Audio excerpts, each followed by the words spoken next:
गुरुकुलची संकल्पना पूर्वी मी एकदा इथं बोलून गेलो होतो की बाळ 8व्या वर्षी गुरुकुलामध्ये जायचं. ज्या वेळेला हजारो वर्षापूर्वीचा कालावधी होता त्यावेळेला 8 मुलं आणि 8 मुली व्हाव्यात असा आशीर्वाद दिला जायचा. अष्टपुत्र सौभाग्यवती भव आणि अष्टपुत्री सौभाग्यवती भव असा आशीर्वाद दिला जायचा. पण हा दिला जायचा 24व्या वर्षी दिला जायचा. 8व्या वर्षी बाळ जात असताना गुरुकुलामध्ये बाप पहिला गुरु असायचा त्या लेकराचा. आणि 8व्या वर्षी तो बाप आपल्या मुलाला दीक्षा द्यायचा गायत्री मंत्राची. त्या बापानं ह्या मंत्राची दीक्षा त्याच्या 8व्या वर्षी घेतलेली असायची. त्याची पुढची लग्न आणि लग्नानंतर मुलं आणि त्यानंतरची दीक्षा म्हणजे त्याच्या आयुष्याची 2-3 तप ही साधना झालेली असायची. तो आतून शुद्ध आणि पवित्र झालेला असायचा आणि मग तो आपल्या मुलाला ही दीक्षा देण्याच्या पात्रतेचा तो बाप व्हायचा. मुलं गुरुकुलामध्ये जायची. गुरुकुलामध्ये तिथली दिनचर्या असायची की पहाटे उठणं. ऋषी असं म्हणतात की रात्रीच्या 4 प्रहरामध्ये उठावं. कधी ज्यांचे चेहरे अजून विनम्र आहेत, कदाचित ते स्मॉल स्क्रीनवर आहेत, त्यांना विनंती आहे की एवढं विनम्रता एक तासभर ठेवू नका. खूप त्या स्क्रीननं वाटोळं केलेलं आहे. त्याही मुद्द्यावर आपण थोडंसं बोलणार आहोत. त्या गुरुकुलची दिवसभराची दिनचर्या असायची की मुलं पहाटे उठायची, ध्यान करायची, शरीराची साधना करायची. मग हा कालावधी 4 ते 6चा असायचा पहाटेचा. ऋषीमुनी असं म्हणतात की रात्र ही 4 प्रहरांची असते आणि त्या 4 प्रहरामध्ये कोण कधी जागा असतं. पहिले प्रहर सब कोई जागे असं म्हटलं. 6 ते 9 सगळेच जागे असतात. प्राईम सिरियल्स असतात, दिवसभराच्या बातम्या असतात, डोक्यामध्ये हिंसा घृणा टाकणाऱ्या. पहिले प्रहर सब कोई जागे. दुसरे प्रहर जागे भोगी. दुसऱ्या प्रहरामध्ये 9 ते 12 रसामंडळ, eat drink and be happy, ये दिल मांगे मोरवाली जागे असतात. दुसरे प्रहर जागे भोगी. तिसरे प्रहर जागे तस्कर और तिसरे प्रहर जागे रोगी असं म्हटलं. तिसऱ्या प्रहरामध्ये चोर जागे असतात आणि रोगी जागे असतात, झोप येत नाही. और चौथे प्रहर जागे योगी असं म्हटलं. मग त्या गुरुकुलामधली मुलं योगी म्हणून पहाटे जागी व्हायची.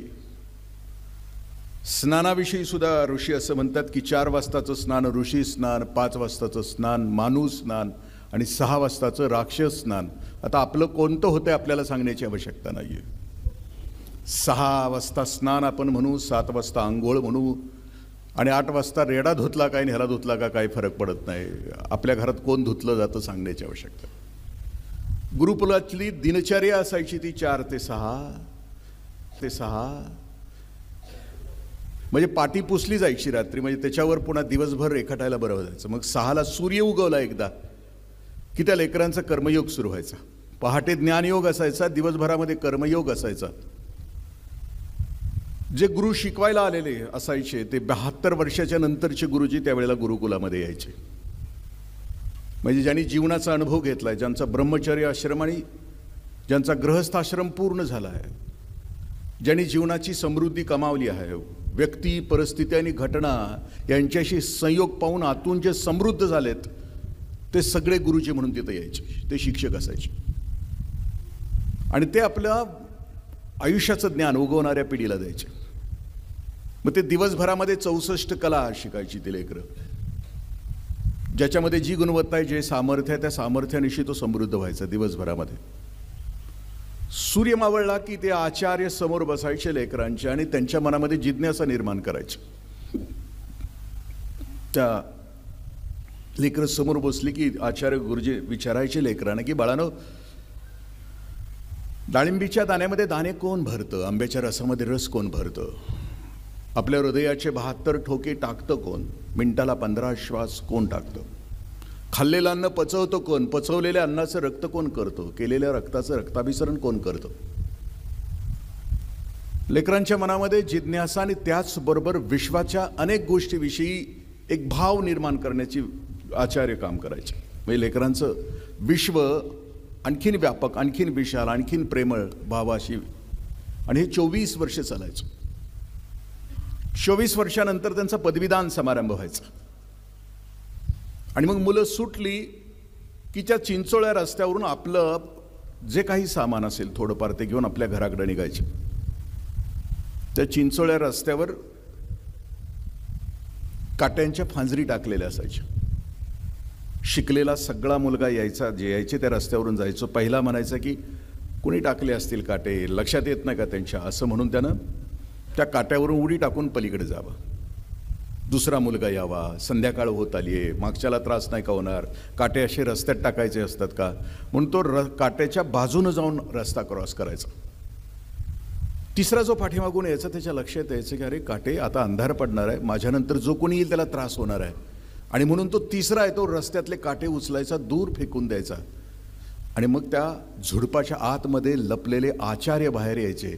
पहिल्या दोघांचं वायडी व्हायचं, इयर ड्रॉप व्हायचं. तो शेवटचा मुलगा फक्त सुटायचा, कारण तो समाजात जगण्याच्या लायकीचा व्हायचा. कारण त्याला माहीत होतं अंधाराला शिव्या देऊन अंधार नाहीसा होत नाही, अंधारामध्ये एक पंथी लावायची असते. हे गुरुकुलाचं शिक्षण असायचं. तो विशाल माणूस असायचा, तो व्यापक माणूस असायचा. तो माझ्यासारखा पोपट नसायचा, पंडित नसायचा, फक्त तत्वज्ञान सांगणारा नसायचा, तर तो जगणार असायचा. जसं की कबीर म्हणतात की हम बोले आंखो देखी, तुम बोले कागज की लिखी. म्हणजे गुरुकुलातून बाहेर पडणारा मुलगा त्या ताकदीचा, त्या क्षमतेचा असावाच. काळ बदलला, आम्ही आत्तापर्यंत आलो, इथंपर्यंत आलो. शिक्षण मधल्या कालावधीमध्ये अंधार, मग सुरू झालं आत्ताचं आपलं शिक्षण, घोका आणि ओका ज्या शिक्षण व्यवस्थेमध्ये आम्ही आहोत. असं म्हटलं जातं की आत्ता मी ज्या शिक्षण व्यवस्थेमध्ये शिकलो त्या शिक्षणाचा संबंध इन्कमशी जोडला, पॅकेज, प्रेस्टीज आणि प्रॉपर्टीसाठी जोडला. शिक्षण घेतलं की माझं पॅकेज मोठं असेल, मला मान सन्मान मोठा असेल, आणि मला खूप प्रॉपर्टी कमायची. म्हणजे जगण्याचा अर्थ कमावणं यासाठी शिक्षण, असा आम्ही शिक्षणाचा अर्थ करा. अर्थपूर्ण जगणं यासाठी शिक्षणाकडे आम्ही नाहीये बघितलं. अर्थ कमावणं यासाठी शिक्षण, आणि या दृष्टीने आम्ही शिक्षणाकडे बघितलं. मग अर्थपूर्ण जीवन कुठं, म्हणजे जीवनाचा विकास खूप उमलला आहे आतून, तो आतून खूप फुलला आहे, रसरसीत जीवन जगतो आहे त्याच्या आयुष्यामध्ये. तो असं तणावाचं जीवन जगत नाही आहे, विक्षिप्त जीवन जगत नाही, विकृत, संकुचित, स्वार्थी, लबाड, खोटं जीवन जगत नाही आहे. रसरसून जीवनाचा आनंद घेतो आहे. म्हणजे रसरसून याचा अर्थ की तुकोबरायांचा एक अभंग आहे, सेवितो हा रस वाटितो अनेका, होऊ नका रानभरी, असं तुकोबराय. म्हणजे तुकोबराय ज्या अवस्थेला पोहोचले त्या अवस्थेला ते लेकरू आपल्याच आयुष्यामध्ये पोहोचावं, एका उंचीला पोहोचावं, एका व्यापकतेला पोहोचावं. मी जो रस प्राप्त केला आहे आनंदाचा, उत्साहाचा, तो मी सगळ्यांना वाटायला बसलो आहे. होऊ नका रानभरी, असं तुकोबराय. रानभरी नावाचा पक्षी आहे. तो पक्षी असा उडतो, एकदा सत्तेच्या भिंतीवर आदळतो, एकदा संपत्तीच्या भिंतीवर आदळतो, एकदा पदाच्या भिंतीवर आदळतो, एकदा प्रतिष्ठेच्या भिंतीवर आदळतो, एकदा सौंदर्याच्या भिंतीवर आदळतो. तुम्ही आम्ही अख्खा आयुष्य ह्या नश्वर ज्या 5-6 भिंती आहेत ना, सत्ता, संपत्ती, पद, प्रतिष्ठा, मान आणि सौंदर्य, या भिंतीवर आम्ही आमचा कपाळमोक्ष प्रत्येक उडी मारताना घेतो, आणि शेवटी याच गोष्टीमध्ये कपाळमोक्ष होऊन मरतो, असं तुकोबराय म्हणतात. खऱ्या आनंदाकडे आम्ही जातच नाही. The ultimate goal of the life is happiness, असं म्हटलं. म्हणजे जीवनाचा सगळ्यात मोठा आनंद कोणता असेल तर तो आनंद आहे. गेल्या 10 वर्षापूर्वी D.H. लॉरेन्स नावाचा युरोपमधला एक शिक्षण तज्ज्ञ आहे, मानसोपचार तज्ज्ञ आहे. तो असं म्हणतो की येती 100 वर्ष जगभरातल्या सगळ्या शाळा बंद करून टाका. केवढं डेंजर विधान आहे. कारण तो असं म्हणतो की जगभरातल्या सगळ्या शाळांनी एक अहंकारी माणूस निर्माण केला, मीच शाना असं म्हणणारा माणूस, आणि एक क्रूर माणूस जन्माला घातला. असं मी नाही म्हणत. असं कोण म्हणतंय? कोण म्हणतंय? लॉरेन्स म्हणतो. मध्ये मध्ये असं जागं व्हा, म्हणजे तुमचा चेहरा असा दिसू द्या. कारण चांगल्या शिक्षकाचं लक्षण कोणतं आहे की तो बोलतो आहे ते पुढच्यांच्या चेहऱ्यावर ते प्रकट होत आहे. म्हणजे तुम्ही आरसा आहे माझा वक्त्याला. असं म्हणजे असं म्हटलं जातं की ऐकणाऱ्यांचे प्रकार 4 आहेत. कनिष्ठ श्रोता, ती येतंय, बसतंय, निघून जाते, त्यांना ऐकलेलं असतंय पण ठोकळा. ती इकडं बघ, तिकडं बघ, सुधामूर्ती का लावले तिथं, हे का लावलंय, कशाला लावलंय, त्याचं लक्ष वक्त्याकडे नसतं. ती येतंय, बसतंय, निघून जात आहे. तर नानांनी बोलवलंय, पर्यायच नाही, पोरगं घातलंय शाळेला, यायलाच पाहिजे म्हणून. त्याच्यापेक्षा वरचा श्रोता असतो तो दिवाळीतल्या लाईटसारखा असतो, लाईटिंगसारखा असतो. येते जाते, हसलं की ते बघतंय पुढं, तेवढे 4 शब्द ऐकतंय, पुन्हा गेलंय ते आपल्या कोशामध्ये. मन हिंडे 10 दिशा. ही तर नसतंच ते. त्याच्यापेक्षा वरचा श्रोता असतो तो ऐकतो, खूप छान ऐकतो. म्हणजे वक्त्याला सुद्धा वाटतं की माझा भक्तच समोर बसलाय. प्रचंड एकाग्रता, दाद देता येते. आणि बाहेर गेल्यानंतर त्याला जर विचारलं की कसं काय झालं व्याख्यान, ते म्हणते छान झालं. काय सांगितलं? नाही, छान झालं. सांगितलेला एकही मुद्दा त्याला आठवत नाही, म्हणते छान झालं. विवेकानंदांचं एकदा व्याख्यान इंग्लंडमध्ये होतं, चर्चमध्ये होतं, आणि व्याख्यानाचा विषय होता त्याग. स्वामीजींचं व्याख्यान म्हणजे प्रचंड प्रतिभा, त्यांचा ऑरा, त्यांचं व्यक्तिमत्व प्रचंड होतं. म्हणजे नुसते स्वामीजी निघाले एखाद्या गर्दीतून तरी उत्साह निर्माण व्हायचा. तेवढी शुद्धता, तेवढी पवित्रता त्यांच्याकडे होती. शब्दांचं सामर्थ्यही तितकं होतं. त्यागावर बोलत असताना त्या भाषणाच्या नंतर स्वामीजींनी एखाद्याला मान कापून मागितली असती तरी दिली असती. व्याख्यान संपलं, श्रोते बाहेर गेले, स्वामीजी सगळ्यात शेवटी बाहेर गेले. हॉलच्या बाहेर लोकांची भांडणं आपल्या झिजलेल्या चप्पलसाठी चालली होती. आत व्याख्यान होतं.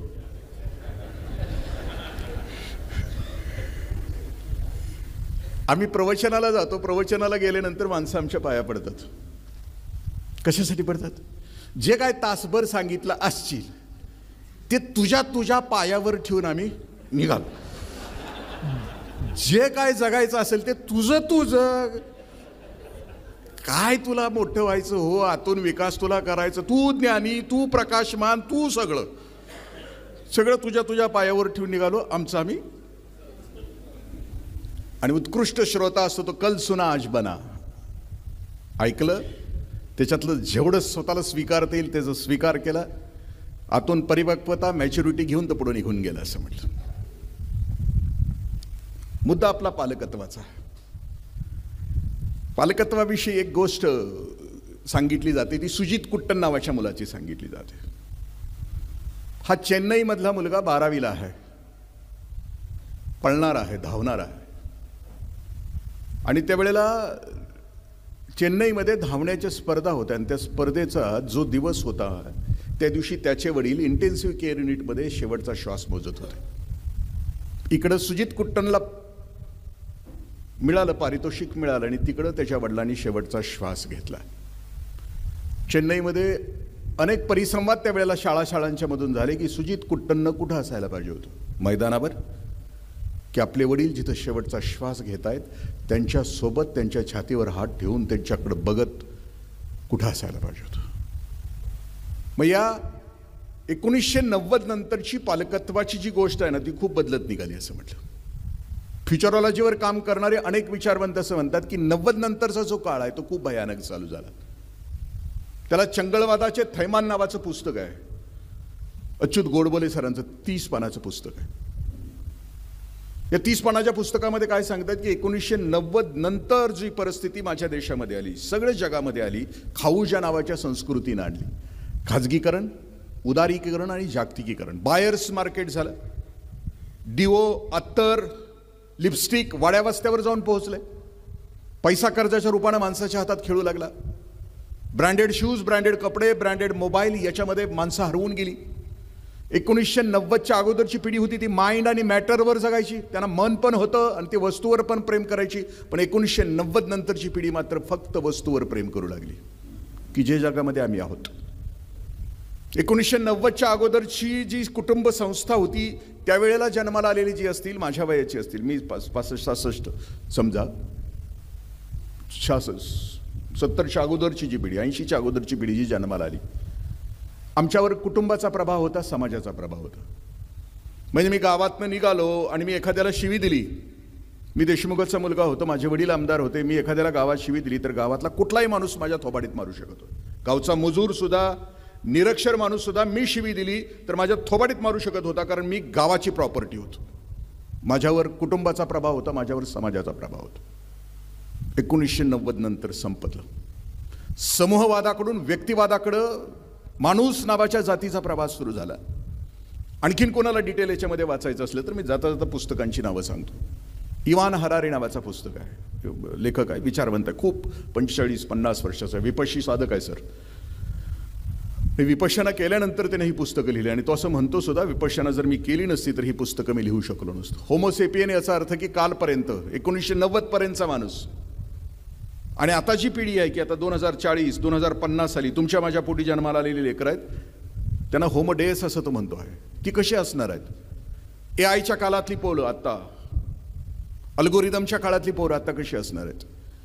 ती शरीरानं दुबळी असतील पण बुद्धिमत्तेनं प्रचंड वेगवान असतील, पण हा प्रवाह आहे त्या लेकरांना नाही थोपवू शकणार. तो असं म्हणतोय की आता जुन्या सगळ्या गोष्टी कोसळून पडत आहेत, नवीन येणाऱ्या गोष्टींचा वेग प्रचंड आहे. एका संक्रमणाच्या स्थितीमध्ये आत्ताची पोरं आहेत आणि त्यांना भयानक भविष्याचा संघर्ष करावा लागणार आहे वेगवेगळ्या गोष्टींचा. त्याच्यासाठी आईबाप म्हणून आणि शाळा म्हणून, शिक्षक म्हणून खूप मोठी जबाबदारी असणार. काय जबाबदारी असणार आहे त्याची उत्तर पण त्यांना 21व्या शतकामध्ये 21 सूत्र नावाच्या पुस्तकामध्ये दिलीत आणि आता नवीन त्याचं आत्ता पुस्तक आलंय 2-3 महिन्यापूर्वी, नेक्सस म्हणून.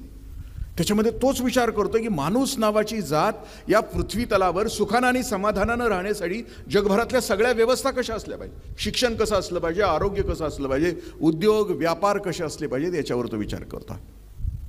मग 1990 नंतरचा जो आहे, 1990च्या अगोदर हम दो हमारे दो माँ बाप फेक दो ती कुटुंब संस्था होती. त्यानंतर हम दो हमारा एक बजाज, एकच बाळ्या आणि एकच बाळी, आता तिघांचं कुटुंब झालं. मी ज्या घरात जन्माला आलो, मी ज्या कुटुंबात जन्मी, लहान असताना माझ्या घरामध्ये 67-68 माणसं होती, चुलते. आम्ही 7 भाऊ, मला 5 बहिणी, मी सगळ्यात शेवटचा. म्हणजे आपल्याकडे म्हणसुद्धा होती, नकटं व्हावं पण मी धाकटं झाल्याचा मी अनुभव घेतला. कॉलेज होईपर्यंत मला स्वतःचे पॅन्ट शर्ट मिळाले नाहीत, सगळं अल्टर अल्टर अल्टर अल्टर. कोल्हापुरातले सगळे अल्टर स्पेशलिस्ट माझीच वाट बघायची. येते घरात आम्ही एकत्र आलो दिवाळीच्या आणि उन्हाळीच्या सुट्टीमध्ये की 1 नंबरचा भाऊ 2 नंबरच्या भावाला काम सांगायचं, 2 नंबरचा भाऊ 3 नंबरच्या भावाला काम सांगायचं, 3 नंबरचा भाऊ मला सांगायचं. माझ्या खाली कोणच नसायचं, पण ते खूप सुखी कुटुंब आहे. 2-3 बालविधवा माझ्या घरामध्ये वयस्कर झालेल्या होत्या, चुलती. कारण कुटुंब हे पर्गेशन सेंटर असतं. समाजामध्ये दुःख आणि वेदना झाल्यानंतर, काही अपमान झाला, दुःख झालं तर पळत घरात येऊन कुणाच्या तरी पदराखाली लपून आसव मोकळं करण्याची व्यवस्था म्हणजे कुटुंब. तुमची पोरं आत्ता सांगतात तुम्हाला, तुमची पोरं मित्राला सांगतील, मित्राच्या भावाला सांगतील, पण तुम्ही आईबाप म्हणून आपल्या पोरांच्या मित्रत्वाला किंवा विंडो होण्याची आम्ही पात्रता नाही कमावली. ही व्यवस्था आईबाप म्हणून आम्ही फेल झालोय आताच्या ह्याच्यामध्ये. पण मी ज्या काळामध्ये जन्माला आलो, मी सांगायचो पहिल्यांदा आईला, चुलतीला, भावाला. ते पर्गेशन सेंटर होतं ना माझ्यासाठी. कुटुंब व्यवस्थेमध्ये मन मोकळं करण्याचं सगळ्यात मोठं साधन होतं ते. काळ बदलला, आम्ही आता आलो, 3 पिढ्या आम्ही एकत्र राहिलो. संध्याकाळची प्रार्थना व्हायची आमच्या घरामध्ये, दिव्या दिव्या दीपत्कार, कानी कुंडल मोतीहार, दिवा जळू दे सारी रात. ज्या निष्ठेनं आत्ता प्राईम सिरियल्स बघितले जातात त्या निष्ठेनं आमच्या घरापुढं तुळशीच्या खाली बसून 3 पिढ्या आम्ही. घरातली पीडा बाहेर जाऊ दे, बाहेरच्या लक्ष्मीला घरात येऊ दे, घरच्या धन्याला उदंड आयुष्य लाभू दे. प्रार्थना. त्यावेळेला कळायचं नाही की या लिहिणाऱ्यानं ही प्रार्थना अशी का लिहिली. घरातली पीडा बाहेर जाऊ दे, बाहेरच्या लक्ष्मीला घरात येऊ दे, घरच्या धन्याला उदंड आयुष्य लाभू दे का लिहिली. व्यसनमुक्तीमध्ये गेले 25-30 वर्ष मी काम करतो आहे. अर्धवट आयुष्य व्यसनांच्या मुळे टाकून गेलेल्या माझ्या बहिणी, त्या त्या लेकी आहेत, त्यांचं दुःख तपासताना लक्षात येतं की घरातला घरधनी व्यसनाच्या आहारी जाऊन अर्धवट आयुष्य टाकून निघून गेल्यानंतर तो त्रास होऊ नये म्हणून या प्रार्थनेतून ती घरधनीन आपल्या घरधन्याला सांगते, घरातली पीडा बाहेर जाऊ दे, बाहेरच्या लक्ष्मीला ती सांगते की घरधन्या नको व्यसनाच्या आहारी जाऊ, नको अर्धवट लग्न केलंयस ना तर कड लाव ना, मध्येच मरू नको ना व्यसनाच्या आहारी जाऊन. कारण भातुकलीच्या खेळातला एकदा राजा मरून गेला की राणीला पाठीमागं संसार करताना काय त्रास होतो तुला कुठं माहितीये. आणि म्हणून त्या प्रार्थनेतून ती सांगायची की घरच्या धन्याला उदंड आयुष्य लाभू दे. काळ बदलला, घरातल्या व्हायब्रेशन्स बदलल्या. आत्ता आम्ही ज्या व्हायब्रेशन्समध्ये आलो त्या व्हायब्रेशन्स चंगळवादाच्या आहेत. मी मगाशी सांगितलं, मला शिक्षण का द्यायचं आहे माझ्या पोराला? त्याला पॅकेज चांगलं मिळालं पाहिजे, त्याला बायको चांगलीच पॅकेजची मिळाली पाहिजे, मग दोघांचा पगार असला पाहिजे, मग दोघांनी मॉलमध्ये जाऊन नको असताना हजारो रुपयाची खरेदी केली पाहिजे घरामध्ये, मग पाऊस पडायला लागलं की त्यांनी धबधबे खाली गेलं पाहिजे, मग त्यांनी सेल्फी काढली पाहिजे आणि फॅमिलीच्या ग्रुपवर टाकून इतरांना जाळलं पाहिजे. भैया हाँ लखनऊ की बस है ना? हाँ भैया, कितने का है? 800? 950 का है. और भैया 950. पाहिजे. ही आमच्या सुखाच्या कल्पना, पण ते नाही ना जीवन म्हणजे, ते म्हणजे जगणं नाही ना. आपण एकदा या महान स्कूलमध्ये आपण ऍडमिशन घेतलं की ज्या स्कूलमध्ये स्वामीजींचा विचार, ज्या स्कूलमध्ये जे कृष्णमूर्तींचा विचार, ज्या स्कूलमध्ये विपश्यनेचा विचार केला जातो, याचा अर्थच मुळामध्ये येतो आहे की तुम्ही वेगळे पालक आहात. कारण तुम्हाला कळालंय की माझं लेकरू नेमकं कसं व्हायला पाहिजे, ते आनंदी हवाय, ते खुश हवाय मला माझ्या भविष्यात आयुष्यामध्ये. मला ठरवलं पाहिजे ना का ते ह्या 3 Pच्या आहारी गेलेलं हवाय एवढं मोठं. आणि मग ह्या 3 Pच्या आहारी गेलेली आत्ताची जी भवताली नजर टाकून बघा, या 3 Pच्या आहारी जाणारी ती माणसं सुखी आहेत का? त्यांच्या चेहऱ्यावरची टकळाई बघा, प्रचंड तणावामध्ये. आई बापाच्या इच्छेखातर IAS IPS झालेल्या गेल्या 10 वर्षामध्ये 6 पोरांनी आत्महत्या केली. आई बापाला वाटायचं की IAS IPS म्हणजे खूप मोठं, मग ती लाल दिव्याची गाडी, मग सलाम. पण त्या लेकरांच्या लक्षात आलं की सगळं खोटं आहे. आपण बघितलं असेल बिहारमध्ये तर गेल्या वर्षी 2 वर्षापूर्वी त्या IAS पोरानं रेल्वे खाली दिली. आई बापाला वाटतं की हे म्हणजे अंतिम. मग तिथं मी फिरत असो तर मला कित्येक आई बाप, पोरग 1 वर्षाचा आहे आणि मला प्रश्न विचारते की त्याला IAS करायचं आहे. आला का? त्याला बोलायला तरी येऊ दे की, तुझ्या टकुऱ्यात आहे, मस्त आहे ना. अरे पण त्याला देवानं IAS व्हायलासाठी नाही ना, त्याला सृष्टीमध्ये एवढी विविधता आहे की आनंदाची, हे पहिल्या वर्षीच ठरवते ह्याला IAS करायचं. अरे मी 25 वर्ष सर्व्हिस केली आहे, काय हाल असते मला माहित आहे. कुठं तिकडे घालतो मी, होणार असेल तर होऊ दे, माझी अडचण नाही, पण त्याला बोलायला तरी येऊ दे. म्हणजे इतकी काळजी, इतकी काळजी, इतकी काळजी. तरी इथं सर तुम्ही ज्या तत्वावर चालता, इथं तुम्हाला काही पालक विचारत नसतील. माझ्या काही मित्रांच्या शाळा आहेत ना, ते रविवारी मटण देत नाही म्हणूनच हवं. आमच्या म्हणजे मटण अंडी म्हणजे पोरग लय तब्येतीनं भारी, लय सदृढ, दुसऱ्याच्या नाकाडावर बुक्की हाणणार. अरे मग शक्तीचं मोजमाप आणि हॉर्स पॉवर केलंच नसतं ना. शक्तीचं मोजमाप आपण टायगर पॉवर, लायन पॉवर केलं असतं ना. शक्तीचं मोजमाप या जगामध्ये हॉर्स पॉवर आहे, कारण त्याच्यामध्ये ताकद आहे. मांसाहार म्हणजे अंतिम. आमच्या तिकडं तर तांबडा पांढरा रसा नुसतं म्हटलं तरी याच्या जिभेवर पाणी येतं, आणि तेच आपल्या पोराला द्यायला पाहिजे असं. हे तुमच्या इथं नसणार आहे, ते माहीत आहे सगळ्या पालकांना, पण तरी हे इथनं गेल्यानंतर देत असणार. मी माझ्या बालसंस्कार शिबिरामध्ये सांगत राहतो ना की बाबा नाही रे बाळा, मी पण खाल्लंय देशमुखाचा असल्यापासून 21 वर्षापर्यंत खाल्लंय, पण मी एक कबीरांचा दोहा वाचला, घास खाकर मांस बडाए उसकी उलटी निकले खाल, मांस खाकर मांस बडाए उसका क्या होगा हाल. म्हणजे गवत खाऊन ज्या बोकडाच्या अंगावर चरबी चढते, खाटीक त्याची सालटी उलटी काढतो, मग मटण खाऊन ज्याच्या पोटावर चरबी सरेल तो मरताना कसा मरेल? जसं बोकड तडफडून मेलं तसं मरेल, जशी कोंबडी फडफडून मेली तसं मरेल. हे मी नाही म्हणत, हे कबीर म्हणतात. त्या आपण ज्या टप्प्यावर आलो आहोत पालकत्वाच्या विषयाकडे, असं म्हटलं जातं की तर जगभरातल्या अभ्यासामध्ये बाळ ज्या वेळेला घडत असतं त्यावेळेला 20% अनुवंशिकता आणि 80% परिसराचा प्रभाव असतो. तो कोणासोबत राहतो. खूप प्रयोग झाले, ते मी प्रयोग नाही सांगत, बस पुढच्या वेळी कधी आलो. खूप प्रयोग झालेत की त्याच्यावर प्रभाव कोणाचा होतो. त्याच्यावर प्रभाव कुटुंबाचा होतो, गल्लीचा होतो, गावाचा होतो, शाळेचा होतो, जातीचा होतो, धर्माचा होतो. तो कोणाच्या सहवासामध्ये वाढतो, कारण 90 नंतरची पिढी ही एकाकी आहे. आणि कारण त्याचं भवितव्य ठरणार आहे, तो कोण होणार, तो गुंड होणार की संत होणार, तो चांगलं आयुष्य जगणार होणार की खडबडीत आयुष्य जगणार होणार, तो कोणाच्या सहवासात आहे त्याच्यावर ठरत राहतो. एक चित्रकार तो ज्या वातावरणामध्ये होता त्याला असं वाटलं की आत्ताचं जग खूप सुंदर आहे, एकमेकावर प्रेम करणार आहे, विलक्षण आहे, मानवतेवर प्रेम करणार आहे, सगळे सुखी आहेत, आनंदी आहेत. आणि तो असं म्हणतो चित्रकार, मला आता एक चित्र काढायचं आहे की ते चित्र असेल की ते देव माणसाचं असेल. मग ते देव माणूस कुठं भेटेल, कारण काळच तो देव माणसांचा होता, सगळे एकमेकावर प्रेम करत होते. खरा तो एकची धर्म जगाला प्रेम, साने गुरुजींच्या प्रार्थनेप्रमाणे त्याचं जग होतं. आणि मग तो ठरवतो की माझा तर चित्र काढायचं ते एका चांगल्या माणसाचं काढायचं. मग तो शाळेतलं एक 8-9 वर्षाचं लेकरू निवडतो, कारण 8-9 वर्षाची पोरं निरागस असतात. 13 वर्षानंतर बाद व्हायला, 13 to 19, तुम्ही आम्ही सुद्धा खोटं कधी बोलायला लागलो 13व्या वर्षापासून. आपण लबाडी कधी करायला सुरुवात केली 13व्या वर्षापासून, 13 to 19.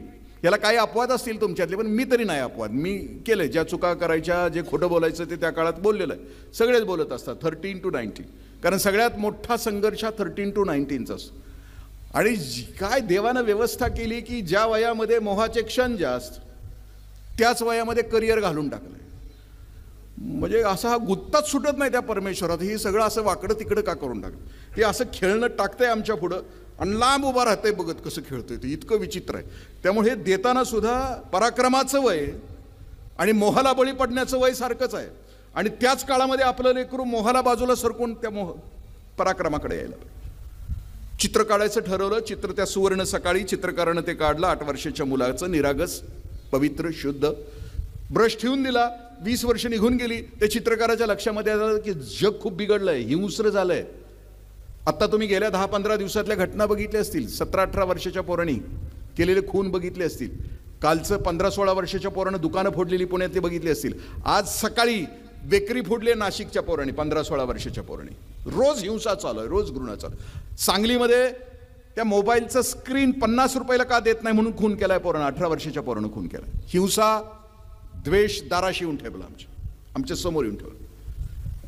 मग त्यानं निर्णय घेतला की आता मला जे चित्र काढायचं ते एका क्रूर माणसाचं काढायचं, कारण समाज क्रूर झालाय, स्वतःच्या पलीकडे कुणाला बघायला तयार नाही.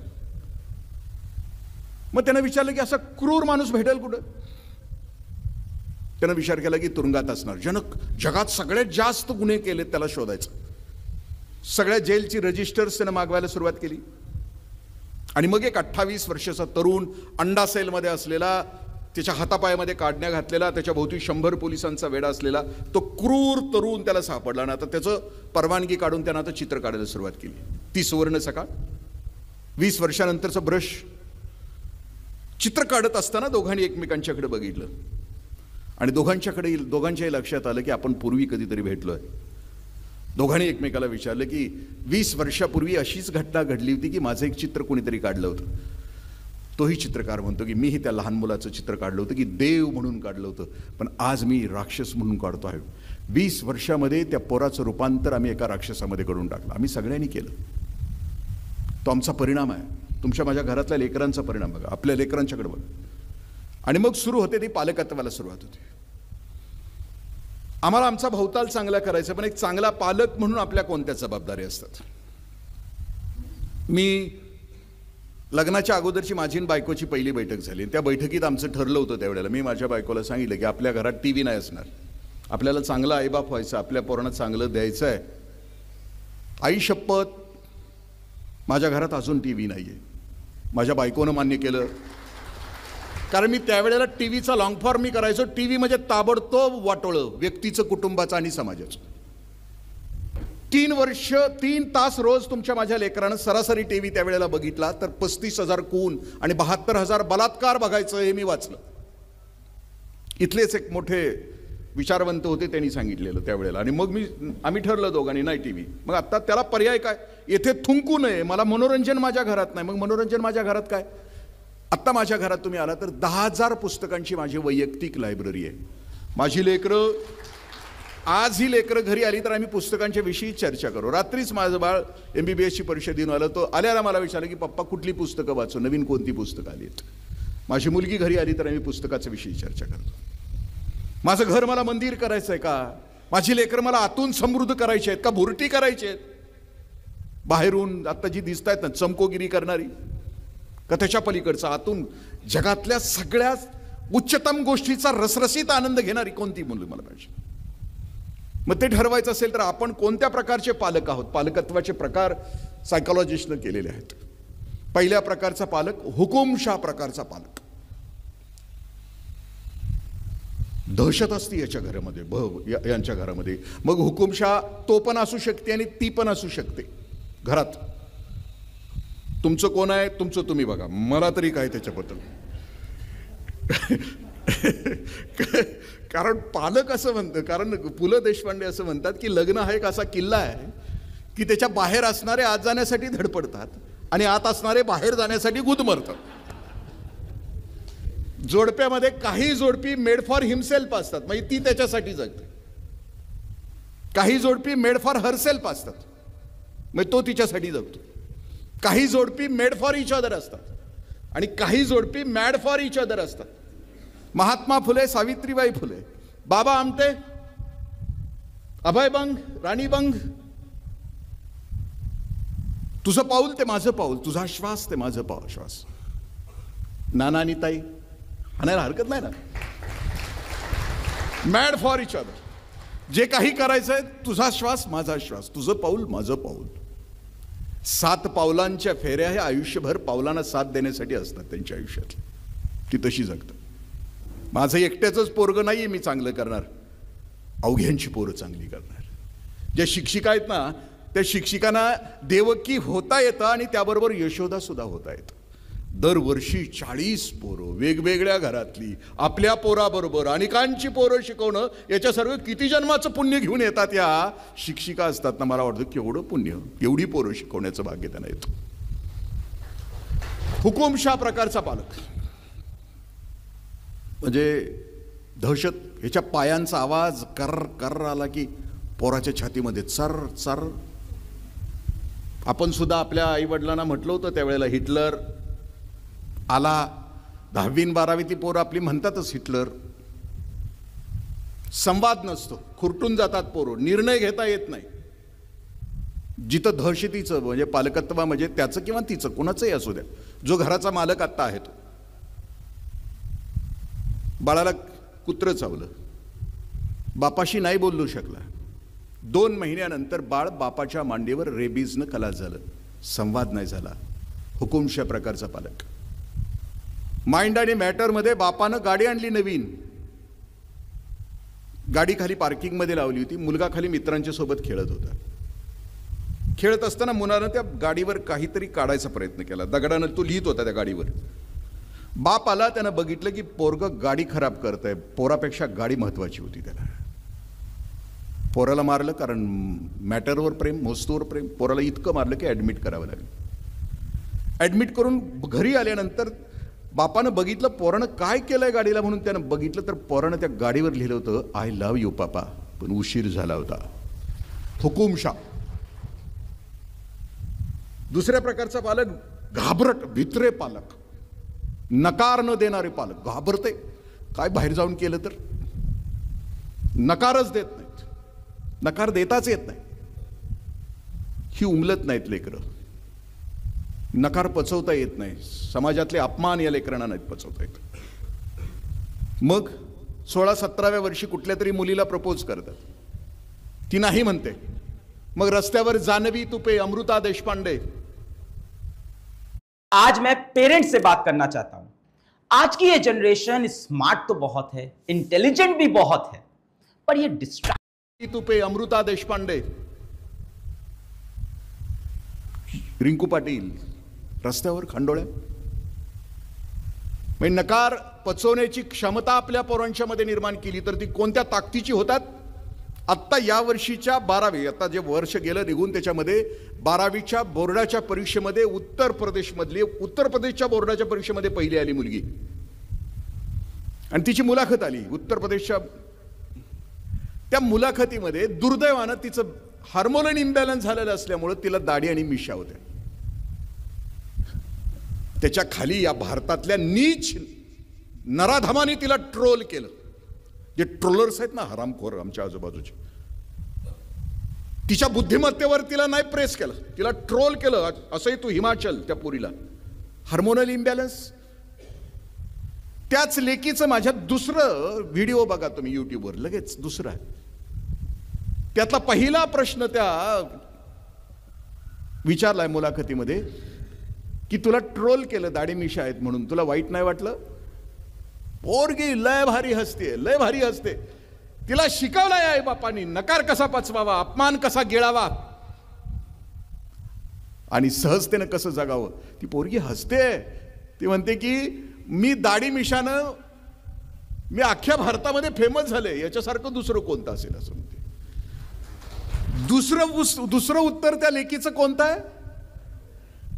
हे हार्मोनल इम्बॅलन्स आहे. एक गोळी खाल्लं तर निघून जातील दाढी मिशा, आणि ब्युटी पार्लर 5-5 मिनिटावर आहे, संपून जाईल ना विषय. ती पोरगी बघताना बघा काय तिचं संगोपन केलं असेल आई वडिलांनी, काय ती स्वतः समृद्ध झाली असेल. आतून एवढा मोठा अपमान पचवण्याची ताकद, ती क्षमता आई बापांनी कशी निर्माण केली असेल. शीत पोराचा अपमान आई बापाला आपला अपमान वाटतो आणि ती जगावर तुटून पडतंय. अरे तो आतून, कारण त्याला आम्ही शिकवत नाही ना बाळा. आयरन आणि हातोड्यामध्ये एक आयरन हजारो हातोडे तोडते, पण आयरन शेवटपर्यंत राहते. पचवण्याची क्षमता आम्ही त्याच्यात निर्माण केली तर ते दीर्घकाळ असतं. पुढच्या प्रकारचा पालक आहे तटस्थ पालक. तुझं तू जग, माझं मी जगतो. तू माझ्या जगामध्ये यायचं नाही, मी तुझ्या जगामध्ये यायचं नाही. मी तुझा एटीम आहे, पैसे माग, वस्तू माग, घे ढिगभर, पण तुझं तू जग. मी ज्या पालकत्वाचं वर्णन करतो आहे ते चुकून कुणाला लागू पडत असेल तर तो योगायोग समजावा.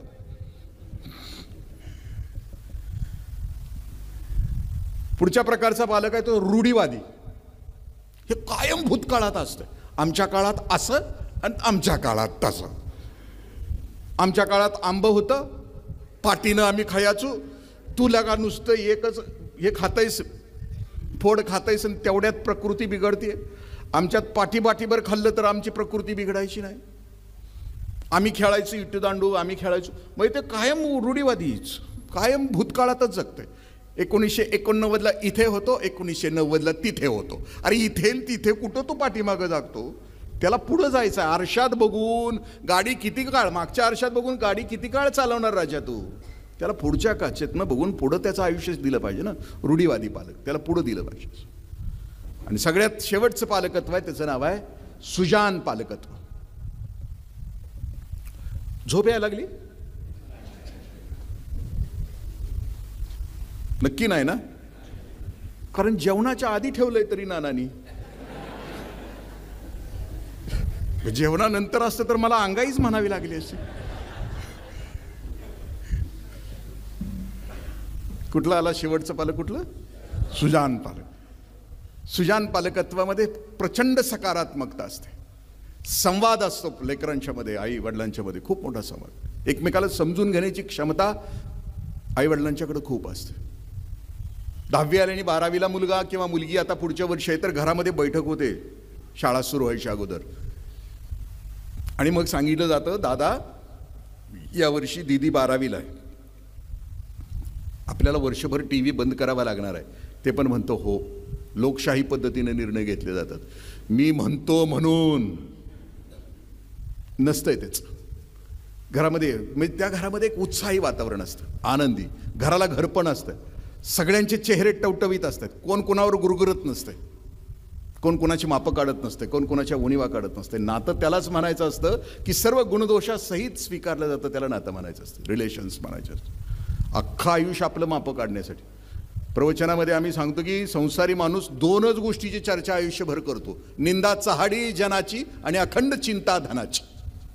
दुसरा विषयच नसतो आमच्या घरामध्ये. पोरांच्या समोर तो कसा, ती कशी, ती कसन, तो कसा, दुर्गुणांची चर्चा असते आमच्या. कुठं पाहुण्या रावळ्याकडे जाऊन आलं, 12शापासून 12व्यापर्यंतचा कार्यक्रम जाऊन आलं की दुसरी चर्चाच नाही. ती काय म्हटली, तो काय म्हटलं, आणि हे कार्ट्यांच्या समोर चालू असतं आपलं.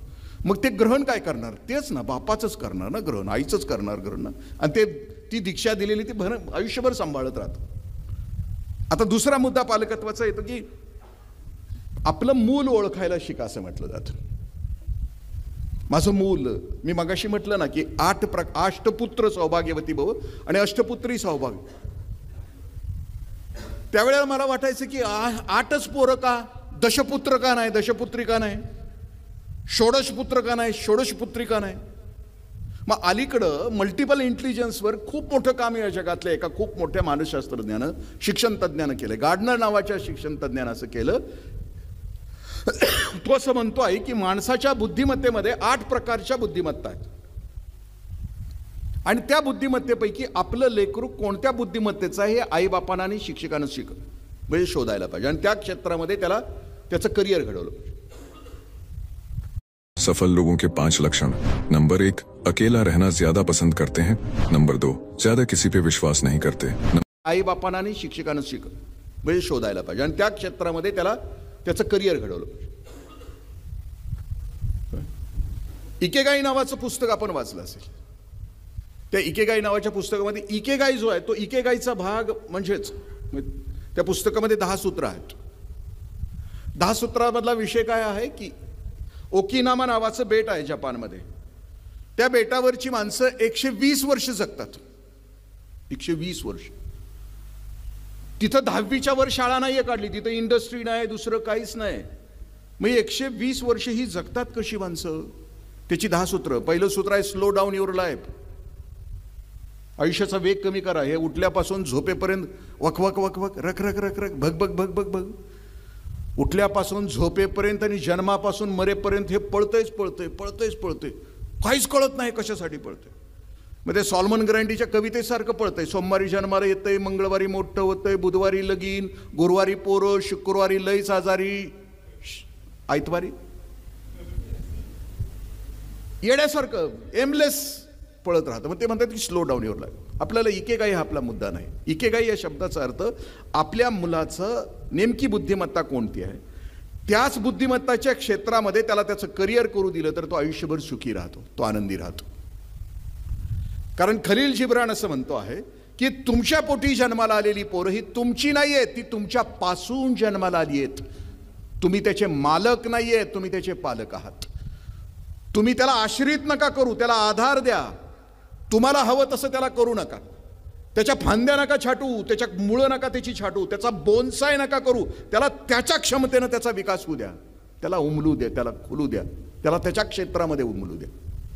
बाप म्हणून आणि आई म्हणून आपलं कर्तव्य कोणतं की त्याची बुद्धिमत्ता आपल्याला कळाली की त्या क्षेत्रामध्ये त्याचा विकास होऊ द्या. मग कुठल्या प्रकारच्या बुद्धिमत्ता आहेत त्याच्यामध्ये? पहिली बुद्धिमत्ता आहे त्याच्यामध्ये भाषिक बुद्धिमत्ता. हे पोरगं शब्दांच्यावर, भाषेवर प्रचंड प्रभुत्व असतं. कुठलं लग्न करून आलं, पिक्चर बघून आलं, जशीच्या तशी स्टोरी सांगते. असे ऐकावे असं ऐकू आणि ह्याला सारखा श्रोता लागतो. घरात बसलं तरी आजीपासनं ते पुढच्या पिढीपर्यंत आणि गल्लीत गेलं तर अख्ख्या घरात गल्लीच्या मध्ये बसून ही स्टोरी सांगत असते. आता पुष्पा 2ची सांगत असेल बघा कुठंतरी. परवा आमच्या गावचं एक मजुराचं पोरग पुष्पा 2 बघायला गेलं. विट्याला गेलं, विट्याला त्याला तिकीट नाही मिळालं. तासगावला तिकीट नाही मिळालं. इस्लामपूरला तिकीट मिळालं. दुसऱ्या दिवशी 24 तासानं घरात परत आलं. पराक्रम करून पुष्पा 2 बघून आलं. भाषिक बुद्धिमत्तेचा माणूस भाषेवर प्रभुत्व असतं. म्हणजे त्यानं त्या क्षेत्रामध्ये प्रगती करावी. त्यानं वक्ता व्हावं, त्यानं निवेदक व्हावं, त्यानं प्राध्यापक व्हावं, त्यानं शिक्षक व्हावं असं ते म्हणतात. त्याची भाषेवर बुद्धी जर प्रभुत्व असेल त्याला सुद्धा कलाच लागते ना. आपल्या गावात कित्येक मायकल आहेत बघा. आपल्या गावात प्रत्येक ती बारशाला म्हणजे स्मशानात पण तेच असते आणि लग्नात पण तेच असते. माईक ह्यांच्याच हातात असतोय काय. पण ह्यांची भाषा कधी बघितली ते स्मशानात पण म्हणते ह्यांच्या आत्म्याला शांती मिळू दे आणि लग्नात बी म्हणते ह्यांच्या आत्म्याला शांती मिळू दे. म्हणजे ते त्याला कळत नाही ना. ज्याला भाषिक बुद्धिमत्ता आहे त्याला त्या क्षेत्रामध्ये विकास करायला संधी दिली तर तो चांगला. मला खूप उशीर आहे ना. मी नोकरी केली 25 वर्ष. खरं तर मी कॉलेजपासून इलोकेशनमध्ये डिबेटिंगमध्ये पहिला असायचो. पण ते MPSC करायची साहेब व्हायचं करण्यात आयुष्याची 25 वर्ष गेली. ह्याच्या अगोदर केलं असतं तर आणखीन वक्तृत्व करू शकलो असतो ना. म्हणजे भाषिक बुद्धिमत्ता. पुढची बुद्धिमत्ता म्हटलं की तार्किक बुद्धिमत्ता, गणितीय बुद्धिमत्ता. ह्याचं गणित परफेक्ट असतं. भाजी आणायला सांगितलं, काय आणायला सांगितलं की बरोबर हिशोब तोंडपाठ सांगते. किती रुपयाला काय, गणितात एकदम परफेक्ट असतं. हे कोडी भारी सोडवतो. हे प्रयोग खूप छान करतो. म्हणजे मला गणित नाही जमलं. 10वीला सुद्धा मला बरोबर 52 मार्क आहेत. कदाचित त्या गुरुजींच्या कृपेमुळे पडलेली असावी की आता ह्याला कशाला अडकवा म्हणून त्याला सोडलं. आणि असं माझ्या समोर कुणी आलं ना, हे गणिताचे प्राध्यापक, मी असा बघतो त्यांच्याकडे, परग्रहावरूनच यांना पाठवलंय का गणितामध्ये असलेला माणूस. कारण मला नाही दिली ना, देवानं बुद्धिमत्ता दिलीच नाहीये, त्याचा परिणाम म्हणजे गणित मला नाहीच येत. पण तरी आपल्याला सगळ्यांना एक गणित येते का बघू. आपण सगळ्यांनी एक संख्या मनात धरली, सगळ्यांनी धरली का? होय तरी म्हणा की अरे काय सर आल्या नाश्ता नाही दिला या ना, मग त्यांचं ते घेऊन आलेत. त्याची दुप्पट करा, केली, त्याच्यात माझं 10 मिसळा, त्याची निमपट करा, मनात धरलेली संख्या कमी वजा करा, 5 उत्तर आलं सगळ्यांचं. हा, गणितीय बुद्धिमत्ता असं. पुढची बुद्धिमत्ता आहे त्याला दृश्यमान बुद्धिमत्ता असं म्हणतात. दृश्यमान बुद्धिमत्ता मग याला चित्रकला जमते, याला शिल्पकला जमते, याला डिझायनिंग जमतं. मग त्याच्या बुद्धीमध्ये ते असतं की मला, आपल्याला कळत नाही ना ह्या दगडामध्ये कोणाची मूर्ती आहे, कोणते टवके काढून टाकावे म्हणजे शिल्प प्रकट होईल, आपल्याला नाही कळत. पण ज्याला ही बुद्धिमत्ता दिली त्याला ते कळतं. चित्र कोणतं आहे त्याला कळतं. रशियामध्ये एकेनान नावाचा एक खूप मोठा चित्रकार होऊन गेला. त्याला दोन्ही हात नव्हते, धड होतं नुसतं. पण त्याला कळायला लागल्यापासून त्याला असं वाटायचं की मी चित्रकार म्हणून जन्माला आलोय, पण मला हात नाही येत, मला हात नाही येत. त्यानं 20व्या वर्षी तोंडात पेन्सिल घेतली आणि चित्र काढायला सुरुवात केली. 3 वर्ष लागली त्याला चित्र व्यवस्थित यायला, पूर्ण करायला. 23व्या वर्षी तो तोंडात धरलेल्या पेन्सिलनं चित्र काढायला शिकला. आता त्याला रंग भरायचे होते. रंग भरायचं तर पुन्हा ब्रश, पुन्हा 10-12 वर्षाची साधना. त्यानं स्वतःची जीभ चिरली, त्याचा ब्रश तयार केला आणि त्यानं जी चित्र काढली आता रशियाच्या अनेक ठिकाणी, सार्वजनिक ठिकाणी. मग त्याला दिलेली बुद्धिमत्ता, त्याला निसर्गानं दिलेली बुद्धिमत्ता त्याला कळालेली होती. आपल्याला बरेपर्यंत आपल्याला कळत नाही की आपल्याला नेमकी बुद्धिमत्ता कोणती, अजूनही कळाली नाही आपल्याला. नुसत्या थापा मारणं एवढी प्रचंड बुद्धिमत्ता आपल्याला.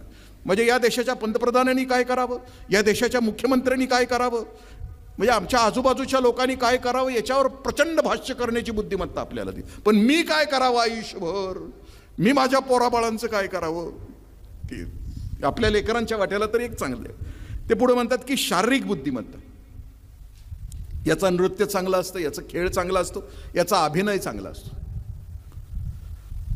म्हणजे हे घरी आलं का नाही की बरोबर माप करते, नकला जसाच्या तशा करून दाखवतो. कुठले सर कसे शिकवतात, त्यांचे कोणते शब्द रिपीट होतात, आणि म्हणून आणि म्हणून आणि म्हणून 35 मिनिटामध्ये गुरुजींचे 35 म्हणून शब्द किती वेळा आले. शारीरिक बुद्धिमत्तेमध्ये नकला, नृत्य, खेळ. जसं की सुधा चंद्रनला असं वाटलं 9व्या वर्षी की माझ्या पायामध्ये पदन्यास आहे. ती मुंबईला आली, शिकली, पण दुर्दैवानं घरी जात असताना तिचा ॲक्सिडेंट झाला, तिचा डावा पाय तुटला. पण परत तिनं जे नृत्य केलं, सुधाचंद्र, आपण चित्रपट नाचे मयुरी चित्रपट बघितला असेल, ते नृत्य आहे. ती करते, ती नृत्य करते. आपण करतो त्याला अंगविक्षेप असं म्हणायचं. आपण झिंगाटवर वगैरे करतो ना, त्याला अंगविक्षेप म्हणायचं. नृत्यामध्ये एक लय असते, त्याच्यामध्ये एक सौंदर्य असतं, म्हणजे त्याच्यामध्ये एक देखणेपण असतं. पुढची बुद्धिमत्ता संगीती बुद्धिमत्ता. कार्ट घरात जरी बसलं तरी तबला वाजवते, असं जेवायला येईपर्यंत आईचं असं तबला वाजवतो. बाथरूममध्ये गेलं तरी गाणं म्हणते. संगीतावर त्याचं विलक्षण प्रेम आहे. संगीतीय बुद्धिमत्ता. किशोर कुमार असं म्हणतात की मला नव्हतं जायचं सायन्सला, पण घातलं मला. मग 11वी-12वीची ती मला पाठ करायला यायची नाहीत मग सूत्र, मग मी गाणी लिहायचो, गाण्यात ती सूत्र घालायचो आणि मग पाठ करायचो. डॉक्टर श्रीराम लागू म्हणतात की मलाही व्हायचं नव्हतं डॉक्टर, ENT सर्जन झाले ते. मला अभिनय करायचा होता आयुष्यामध्ये. मी क्लिनिकमध्ये जरी बसलो तरी नाटकाच्या तालमीचा कॉल आला की दवाखाना बंद करून मी निघून जायचो. मी जो नव्हतो तो मला माझ्या आईवडिलांनी मला करायला प्रयत्न केला. संगीतीय बुद्धिमत्तेमध्ये मी शिरोळला गटविकास अधिकारी होतो. तिथं महिन्याच्या पहिल्या गुरुवारी अजित कडकडे यायचे. त्यावेळेला आपण कधी नरसोबाच्या वाडीला गेला असेल तर या बाजूला घाट आहे, या बाजूला गौरवाडचा घाट आहे. हजारो श्रोते यायचे अजित कडकडेंना ऐकायला. आणि त्यांचा तो पहाडी आवाज आणि मग त्यांचं गाणं सुरू व्हायचं, निघालो घेऊन दत्तांची पालखी वाटवळणाची. पंचगंगेच्या पाण्यावर. तर मी ऐकल्यानंतर मला वाटलं मला का गायला येत नाही, की जसं कार्तिकी गायकवाडच्या आईवडिलांना कळालं की माझ्या पोरीमध्ये गाणं आहे, नशिबान निघाली की आईवडिलांना कळालं की माझ्यासारख्या करिअर ओरिएंटेड आईबापाच्या पोटी जन्माला आली असती, लातूर पॅटर्न, कोटा पॅटर्न, त्या टेस्ट सोडून सोडून सोडून गायला आली असती आईबापाच्या इच्छेखातर. कारण करिअर म्हणजे अंतिम, मागाशी सांगितलं, हे म्हणजे करिअर. मी अजित कडकडेंचं गाणं ऐकल्यानंतर मला असं वाटलं, कारण मला पण गायला यायला पाहिजे. कार्तिकीला दिलाय तो गळा दिलाय, अजित कडकडेला दिलाय तो गळा दिलाय, ते गाऊ शकतात, निसर्गानं ती बुद्धिमत्ता दिली. मी गायला लागल्यानंतर तुम्ही थांबू शकाल इथं? नाही ना, कारण मला दिलंय ते नरड दिलंय, आणि नरड कांट सिंग ना. पण नरड्यानं जर गळा होण्याचा प्रयत्न केला तर ते त्याच्या आयुष्याचं बरबादी. आणि घडलंही तसंच. मी शिरोळला अजित कडकडेंचं भाषण ते गाणं ऐकून आलो. शिरोळच्या शेजारी एक नांदणी नावाचं गाव आहे, त्या नांदणीचे एक संगीत शिक्षक होते, वयोवृद्ध, खूप तपस्वी होते.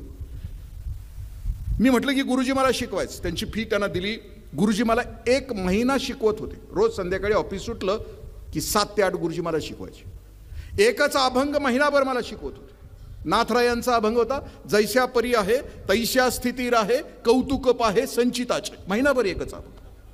महिन्यानंतर गुरुजींनी माझी फी माझ्या टेबलवर ठेवली. म्हटलं साहेब मला मोकळं करा. मी म्हटलं का? ते म्हटले माझा आवाज बदलायच्यात मला जाऊ दे.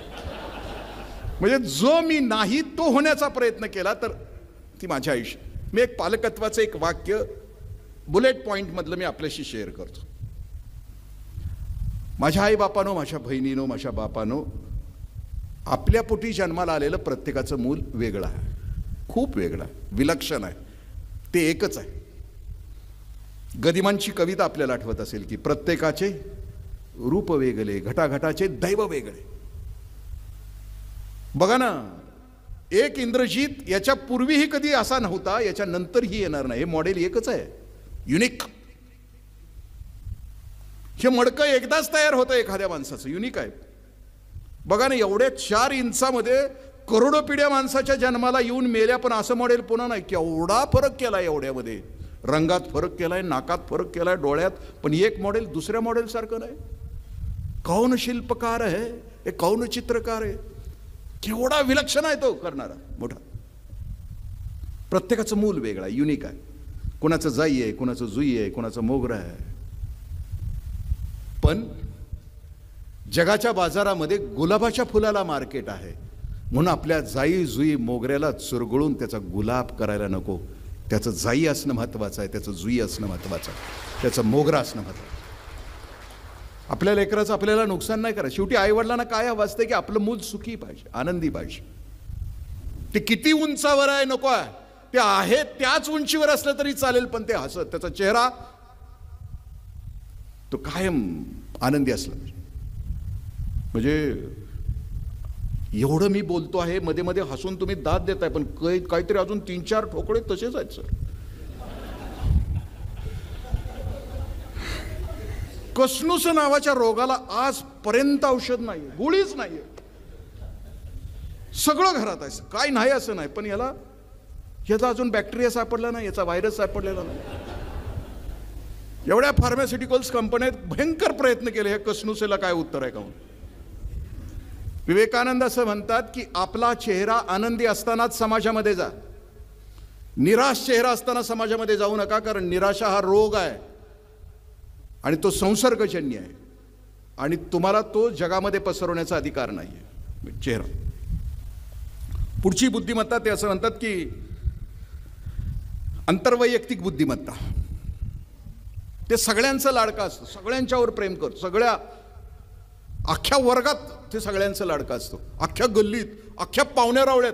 मग ते आलं की सगळं घर टवटवीत होतं. जिथं जाईल तिथं त्याचं स्वागत आनंदानं केलं जातं. त्याला सगळ्यांशी जुळवून घेता येतं. साने गुरुजींनी एकदा आईला विचारलं की आई मी कोण हो. आई म्हटली तू कोण पण हो, पण तू सगळ्यांचा लाडका हो, दुसरं काहीच होऊ नकोस. जगात सगळ्यांचा लाडका होणं ही खूप मोठी प्रक्रिया आहे. म्हणजे आपल्या पोरानं सगळ्यांचा लाडका हो. म्हणजे मुलगा कसा असावा याच्याविषयी भगवान श्रीकृष्णांचा एक प्रातस्मरणीय श्लोक आहे. कसा असावा बाळ? वसुदेव सुतम देवम. बापाचं नाव काढणारा असला पाहिजे. पुत्र देई ऐसा गुंडा ज्याचा तिन्ही लोकी झेंडा. कन्या तो ऐसी देई जैसी मीरा मुक्ताबाई.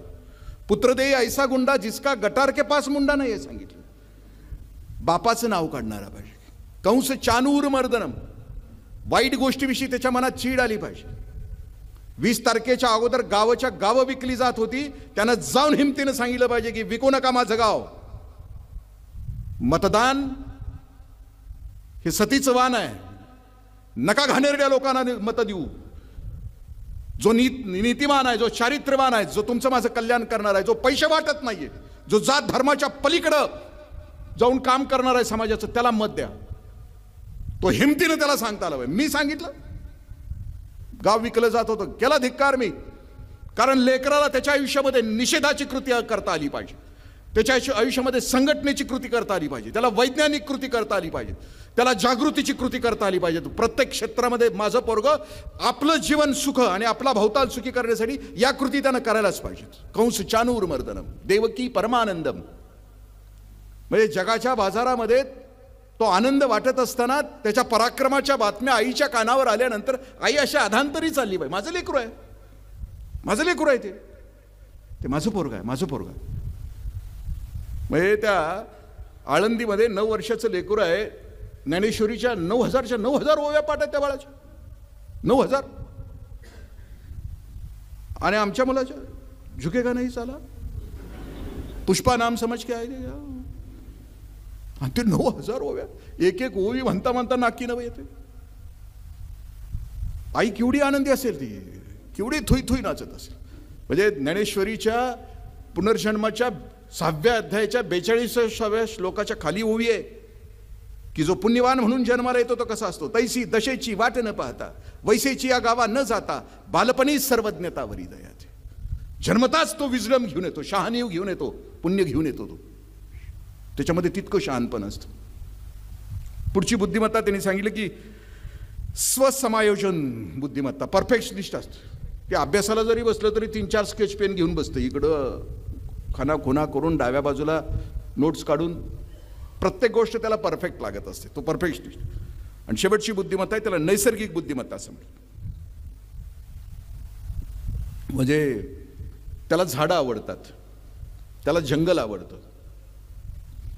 ग्रेटा थुनबर्ग नावाची मुलगी आहे, तिला तिच्या वडिलांनी सांगितलं की बाळा 2050 साली पृथ्वीवरची माणूस नावाची जात संपणार आहे. कारण 2050 साली पृथ्वीचं टेम्परेचर 55 डिग्री सेंटीग्रेड होणार आहे. त्यावेळेला 55 डिग्री सेंटीग्रेडला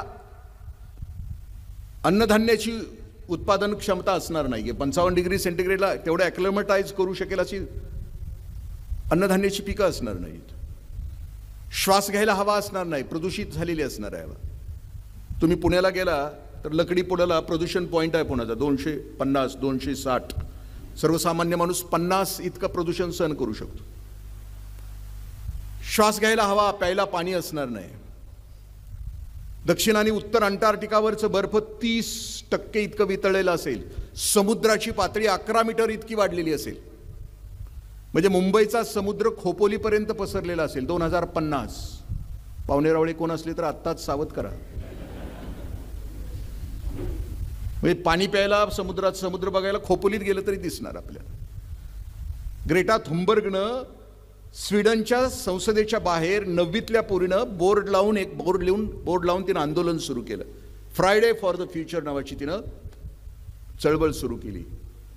1 वर्षभरामध्ये 5 कोटी पोरांनी तिला पाठिंबा दिला. पोरांनी, आपण ते करणार नाही ना. आपण कसं पाहू, आपल्याला किती कामं, किती व्याप, आपल्याला आपलं लक्षच नाही ना आजूबाजूला.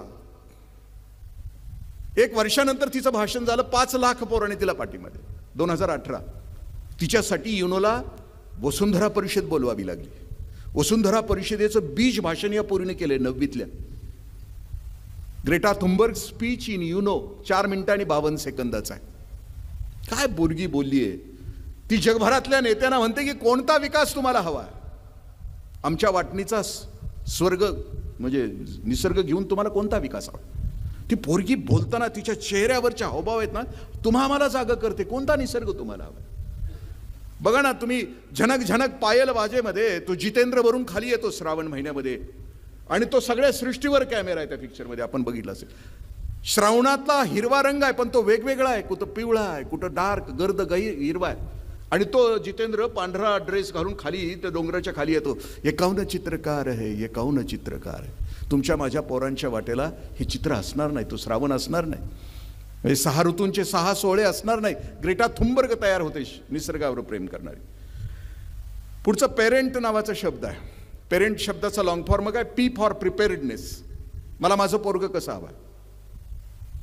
जसं की विवेकानंदांच्या आईनी भुवनेश्वरी देवीनी 2 वर्ष काशी विश्वनाथाला प्रार्थना केली आणि सांगितलं की भगवान शिवाला तूच माझ्या पोटी जन्माला ये, दुसरं कोणाला पाठवू नको, तूच आहे माझ्या पोटी जन्माला. प्रिपेअर्डनेस म्हणजे मला माझा मुलगा कसा हवा, कोणत्या उंचीचा हवा. तुम्ही टाटा निघून गेल्यानंतर एक मुलगा लुकडा होता, काय त्याचं नाव, शांतनू नायडू. त्यानं टाटांच्यावर पुस्तक लिहिलंय. त्या पोराची स्पीच, त्याची भाषणं बघा, 2-2, 3-3 मिनिटाचे. त्यात एक क्लब स्थापन केलाय पुण्यामध्ये, गुड फेलोज क्लब. म्हणजे ज्यांचे आई वडील परदेशामध्ये आहेत अशा आई वडिलांनी फोन करावा. त्याची 200-300 पोरांचा ग्रुप आहे, गुड फेलोज ग्रुप. आम्ही सेवेला तत्पर आहोत, आम्ही मानवतेला तयार आहोत. मानवतेचं कोणतंही काम आम्हाला सांग. पहिलं काम त्यानं कोणतं केलं की 3000 कुत्र्यांना गळ्यामध्ये बँड घातले पुण्याच्या. कोणते बँड की रात्री ती कुत्री दिसत नाहीत आणि गाडी खाली येऊन मरतात म्हणून या पोरानं तयार केलं. आणि गुड फेलोज म्हणून त्यानं ग्रुप तयार केला. काय आई वडिलांना केवढा अभिमान. म्हणजे आमच्यासारखं नाही येते, रविवार आला चला कुठल्या हॉटेलमध्ये जायचं, आपल्या अगोदर जाऊन पोरग बसते, ऑर्डर देते, भज्याची ऑर्डर देते, म्हणते भजी किती भारी झालं, घरातल्यासारखे. घरात भजी केलं तर म्हणते भजी किती भारी झालं, हॉटेलमधल्यासारखे. Feeling hotel in home and feeling home in hotel. आणि तो असं म्हणतो त्याच्या भाषणामध्ये, आता या देशाला सुंदर पिचाई नको आहे, आता या देशाला स्टीव्ह जॉब नको आहे, आता या देशाला माणसं जोडणारा, माणसांचा पूल तयार करणारा, मानवता पेरणारा एक विशाल मनाची तरुण पिढी आम्हाला हवी, असं तो पोरग बोलतोय. काय मॅच्युरिटी, काय शहाणपणा आहे त्याच्याकडं. आणि आमच्या टकोऱ्यात हा विचार कधी आलाय का? एक 25 वर्षाचं पोरग बोलतं की या देशाला तरुण कसा पाहिजे, मला माझं पोरग कसं असावं. ते म्हटलं आता चकचकीत असावं. ब्रँडेड शूज, ब्रँडेड कपडे, ब्रँडेड मोबाईल, ब्रँडेड गाडी, एवढंच नसतं ना त्याच्यामध्ये काय. तसं जर असतं तर महालांच्या मधून किंकाळ्या बाहेर नाही पडायला पाहिजे होत्या. Ultimate goal of the life is happiness. तुमच्या माझ्या सगळ्यांच्या आयुष्याचं अल्टिमेट गोल काय असेल तर हॅपीनेस आहे. P for preparedness. मला माझं पोरग कसं पाहिजे, हॅपी पाहिजे का चमकोगिरी करणारं पाहिजे. A for awareness. अवेअरनेस विषयी आपण बोललो की माझं मुलगा नेमका कोणत्या बुद्धिमत्तेचा आहे. PA नंतर R फॉर रोल मॉडेल. असं तुमचं माझं पोरग वयात आल्यानंतर, वयात आलेल्या पोराला, समजा मुलाला विचारलं की तुला तुझी बायको कशी हवी आहे. पालकत्वाचा सगळ्यात मोठा विषय कोणता आहे, R विषयी जे लिहिलंय सायकोलॉजिस्टनी, तो असं म्हणतो की मुलगा वयात आल्यानंतर त्याला विचारलं की तुला बायको कशी पाहिजे, तर त्यानं उत्तर दिलं पाहिजे की मला माझी बायको माझ्या आईसारखी पाहिजे. कारण जन्मापासून त्यानं आईला बघितलेलं आहे. अख्खं घर उठायच्या अगोदर उठणारी आई, घर झोपल्यानंतर झोपणारी आई, बापाच्या संसारामध्ये कुठं अडथळा आला तर पाठीमाग ताठ मानेनं त्याला आधार देणारी आई, अनुकूल प्रतिकूल परिस्थितीमध्ये सुद्धा संसाराचा गाडा नीटपणानं चालवणारी आई. आम्ही जिंकलो, त्याचा रोल मॉडेल आम्हीच ठरलो पालक म्हणून. त्यानं सांगितलं की मला बायको अशी पाहिजे. आणि पोरीला जर विचारलं की तुला नवरा कसा पाहिजे, तिचा फर्स्ट हिरो तिचा बाप आहे. कारण पोरगी ज्या वेळेला चालायला शिकते ना त्यावेळेला बाप त्या पोरीच्या पायाकडे बघत असतो. का? यासाठी बघतो या पोरीची पावलं कुठल्या घरामध्ये सुखावतील, कुठल्या घरामध्ये स्थिर होतील. बाप त्या पावलांच्याकडे बघत असतो. तिला तिचा रोल मॉडेल आपला बाप असायला पाहिजे. तिनं बघितलंय जन्माला आल्यापासून बाप केवढा भारी आहे, केवढा भारी जगतो, केवढा संसार चालवतो, की माझी स्वप्न पूर्ण करण्यासाठी किती धडपडतो. मुलगी म्हणून तो मला कधी वेगळं नाहीये वागवत, मला विलक्षण माझं संगोपन त्यानं केलंय. मग माझा नवरा, माझा रोल मॉडेल माझा बाप असला पाहिजे. ई फॉर एम्पथी, त्याला समाजाविषयी, इतर समाजाविषयी, म्हणजे तेच डोळे देखणे जे कोंडिती साऱ्या नभा, ओढीती दुःखे जनांच्या सांडिती नेत्रकड, असं म्हटलं. त्याचे